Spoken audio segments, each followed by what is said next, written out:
हाँ जी, कहीं भी आपको ये जज़म वाला हरफ और ये शाद वाला हरफ इकट्ठा नजर आ जाए, क्योंकि ये जो दालुमा बनी हुई है इसको जज़म कहते हैं और ये तीन दंदों वाली जो बनी हुई है इसको शाद कहते हैं। जज़म वाला जो हरफ होता है वो भी पिछले वाले हरफ को अपने साथ मिलाता है, जो शाद वाला हरफ होता है वो भी पिछले वाले को अपने साथ मिलाता है। लेकिन जज़म वाला जो हरफ होता है वो पिछले वाले को मिलाने के बाद आगे नहीं मिलता, लेकिन जो शाद वाला हरफ होता है वो पिछले वाले को मिलाने के बाद आगे भी मिल जाता है।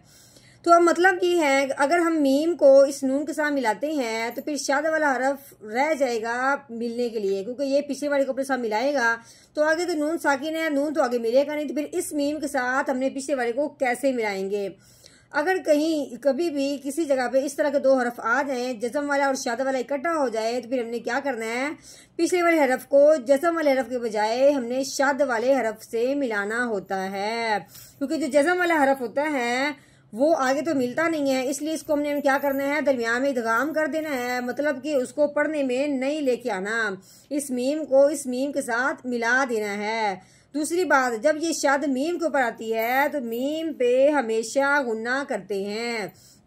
अब गुन्ने का मतलब क्या है कि अब हमने मीम का जब गुन्ना करना है कि मुंह बंद करके नाक में से आवाज निकालनी है, तो कैसे पढ़ेंगे, पहले तो हमने मीम को मीम से मिलाना है, फिर साथ साथ हमने गुन्ना भी करना है।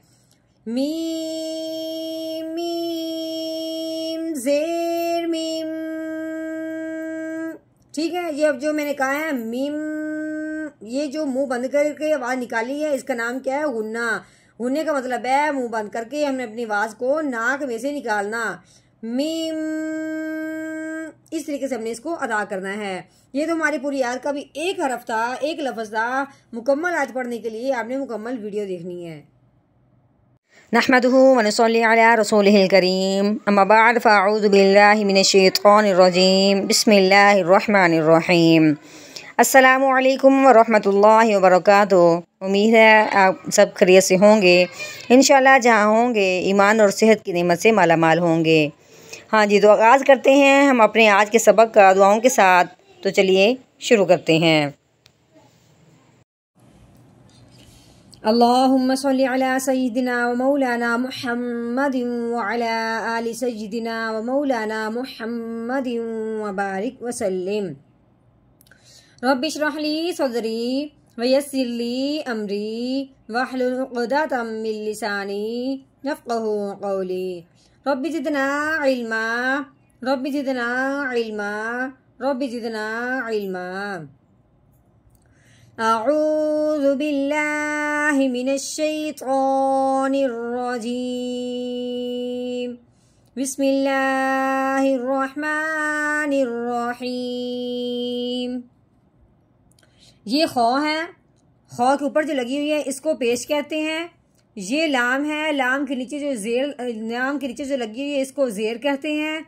और ये कौफ है, इसके ऊपर जो लगी हुई है इसको ज़बर कहते हैं। ठीक है, ये ज़बर है, ये जेर है और ये पेश है।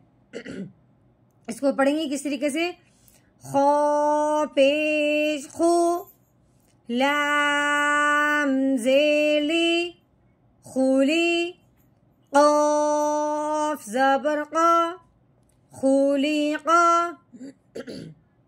आगे ये मीम है, मीम के नीचे जो लगी हुई है इसको जेर कहते हैं। आगे ये नून है, इसके ऊपर लगी हुई है जज़म। यहाँ बात एक गौर से समझने वाली है कि जज़म वाला जो हरफ होता है उस हरफ को साकिन कहते हैं। अब जज़म वाला जो हरफ है वो नून है, जिसका नाम हो गया नून साकिन। जो जज़म वाला जो हरफ होता है वो पिछले वाले को अपने साथ मिला लेता है, लेकिन आगे नहीं मिलता। आगे देखें, ये तीन दंदों वाली शाद लगी हुई है। शाद वाला जो हरफ होता है वो भी पिछले वाले को अपने साथ मिलाता है, लेकिन साथ साथ आगे भी मिल जाता है। जज़म वाला हरफ आगे नहीं मिलता, शाद वाला हरफ आगे मिल जाता है। अब हमने क्या करना है, अगर हम मिलाते हैं मीम को नून के साथ, ठीक है, क्योंकि जज़म वाला हरफ पिछले वाले को अपने साथ मिलाता है तो शाद वाला भी पिछले वाले अपने साथ मिलाएगा। अगर मीम को नून के साथ मिलाते हैं तो आगे शाद के साथ मिलने वाला कोई हरफ नहीं रहेगा, क्योंकि ये आगे नहीं मिलता। तो अब हमने क्या करना है कि नून को छोड़ के इस मीम को इस मीम के साथ मिलाएंगे जिसके ऊपर शाद लगी हुई है। ठीक हो गया। ये जो नून है ये दरमियान में इदगाम हो जाएगा, लेकिन पढ़ने में नहीं आएगा।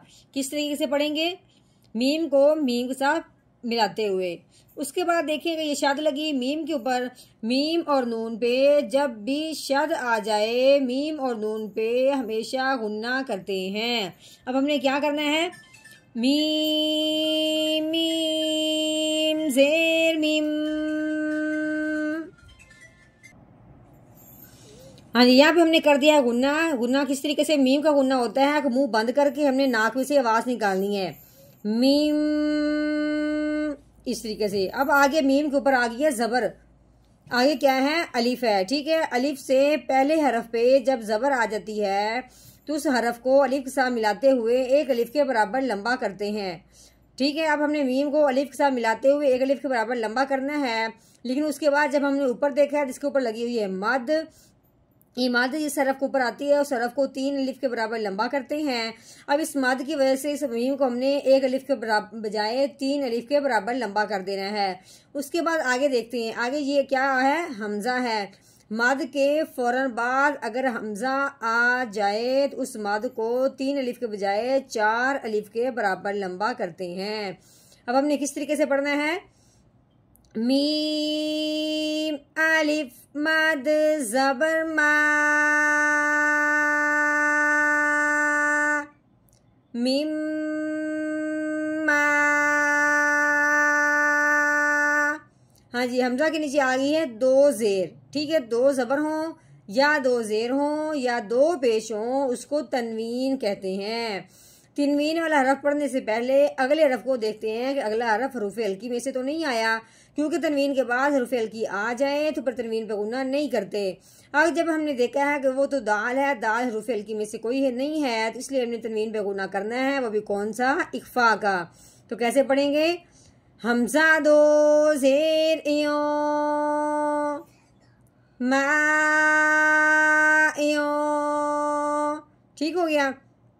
आगे देखें, ये दाल है, दाल के ऊपर लगी हुई है जबर, ठीक है। आगे क्या आ गया, अलिफ। हमने क्या पढ़ा था कि अलिफ से पहले हरफ पे जब जबर आ जाती है तो उस हरफ को अलिफ से मिलाते हुए एक अलिफ के बराबर लंबा करते हैं। अब हमने किस तरीके से पढ़ना है, दाल अलिफ जबर दा, ठीक हो गया। आगे देखें, ये फा है, फा के नीचे क्या लगी हुई है, जेर लगी हुई है, ठीक है। फा जेर फी दाफी। हाँ जी, आगे देखें, ये कौफ है, कौफ के नीचे क्या लगी हुई है, 2 जेर लगी हुई हैं। 2 जेर को हमने क्या कहा था कि तनवीन कहते हैं। 2 जबर हों, 2 जेर हों या 2 पेश हों उसको तनवीन कहते हैं। हाँ जी, तनवीन वाला हरफ पढ़ने से पहले जब हमने आगे देखा है, आगे तो या है, ये हरूफ हल्की में से नहीं है, तो इसलिए हमने क्या करना है, तनवीन पे हमने गुना करना है, वो भी कौन सा, इख्फा का। तो कैसे पढ़ेंगे, क़ाफ़ 2 ज़ेर क़िया दाफी क़िया, ठीक हो गया। अब हमने क्या करना है, यहाँ पे हमने कर देना है वक़फ़। तो वक़फ़ की सूरत में आखिर वाले हरफ को क्या करते हैं, साकिन कर देते हैं। इसको हमने हाँ जी, आगे कौफ तनवीन के बाद अब हमने करना है वक़फ़। तो वक़फ़ की सूरत में जो आखिर वाला हरफ होता है उसको कर देते हैं साकिन। तो साकिन हमने क्या करना है, साकिन जो हरफ होता है तो उसको देखा जाता है कि वो हरफ है कौन सा। जिस तरह जज़म आने की वजह से हरफ साकिन हो जाता है ना, यानी कि उसके ऊपर कोई ज़बर ज़ेर पेश नहीं होती। वक़फ़ की सूरत में इसको भी हमने साकिन करना है, इसकी ज़बर ज़ेर जो भी है उसको ख़त्म करना है। तो उसको क्या करना है, साकिन करना है। साकिन वाला जो हरफ होता है उसको देखा जाता है कि वो कौन सा हरफ है, क्योंकि साकिन होने वाला हरफ अगर हरूफ कलकला में से आ जाए तो उसको हिला के पढ़ते हैं। तो क़ौफ़ जो है ये हरूफ कलकला में से है, इसलिए हमने इसको क्या करना है, हिला के पढ़ना है। तो वक़फ़ की सूरत में कैसे पढ़ेंगे, आगे वक़फ़ दाफ़िक़ दाफ़िक़, ठीक हो गया। इसको हमने क्या कर दिया, हिला दिया, साकिन करते हुए साथ साथ हिला भी दिया। चले, जब हमने क्या करना है, मुकम्मल आयत का तोड़ तो कर लिया, अब इसका करना है मुकम्मल जोड़, वो भी रवानगी के साथ। तो चलिए शुरू करते हैं। अऊज़ु बिल्लाहि मिनश शैतानिर रजीम। सूरतुत तारिक़ मक्किय्या। बिस्मिल्लाहिर्रहमानिर्रहीम।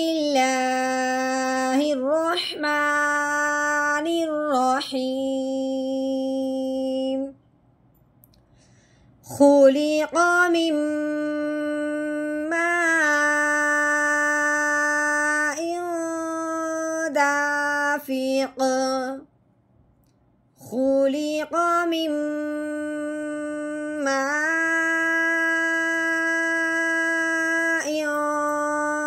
दाफ़िक़।